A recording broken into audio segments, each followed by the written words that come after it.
Hi ಎಲ್ರಿಗೂ ನಮಸ್ಕಾರ. So ಈ ವಾರದ ವಿಡಿಯೋಗಳಲ್ಲಿ ನಾವು ಡಯಾಬಿಟೀಸ್ಗೆ ಯಾವುದು ಸೂಪರ್ ಫುಡ್ಸ್ ಅನ್ನೋದನ್ನು ತಿಳ್ಕೊಳ್ಳೋಣ. ಸೊ ಮಧುಮೇಹಕ್ಕೆ ನಂಬರ್ ಒನ್ ಸೂಪರ್ ಫುಡ್ ಬಂದು ಮೆಂತ್ಯ ಬೀಜ ಅಥವಾ ಫೆನುಗ್ರೀಕ್ ಸೀಡ್ಸ್ ಅಂತ ಏನು ಹೇಳ್ತೀವಿ ಅದು. ಮೆಂತ್ಯ ಮಧುಮೇಹ ಇರೋರಿಗೆ ಮೆಂತ್ಯ ಬೀಜ ನೈಸರ್ಗಿಕವಾಗಿ ಸೂಪರ್ ಫುಡ್ ಆಗಿದೆ.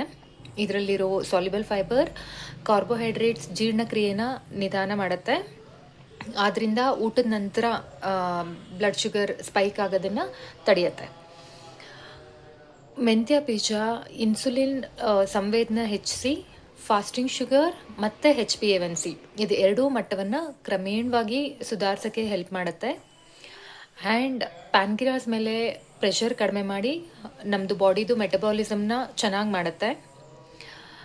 ಹೇಗೆ ಇದನ್ನು ಮೆಂತ್ಯ ಬೀಜ ಯೂಸ್ ಮಾಡೋದು ಅಂದರೆ, ನಾರ್ಮಲಾಗಿ ಅಡುಗೆ ತಿಂಡಿಗಳಲ್ಲಿ ನೀವು ಯೂಸ್ ಮಾಡ್ಕೋತಾ ಇರ್ತೀರಾ. ಇದು ಬಿಟ್ಟು ರಾತ್ರಿ 1 ಚಮಚ ಮೆಂತ್ಯ ಬೀಜನ ಒಂದು ಗ್ಲಾಸ್ ನೀರಿಗೆ ಹಾಕಿ ನೆನೆಸಿಡಿ. ಬೆಳಗ್ಗೆ ಖಾಲಿ ಹೊಟ್ಟೆಲಿ ಈ ನೀರಿನ ಜೊತೆ ಬೀಜಗಳನ್ನು ಚೆನ್ನಾಗಿ ಅಗ್ದು ತಿನ್ನಿ.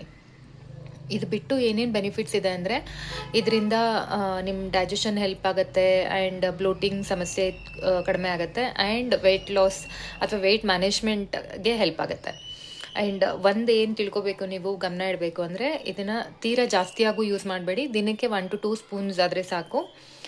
ಆ್ಯಂಡ್ ಯಾರೆಲ್ಲ ಮೆಡಿಕೇಷನಲ್ಲಿ ಇದ್ದೀರಾ, ಡಯಾಬಿಟೀಸ್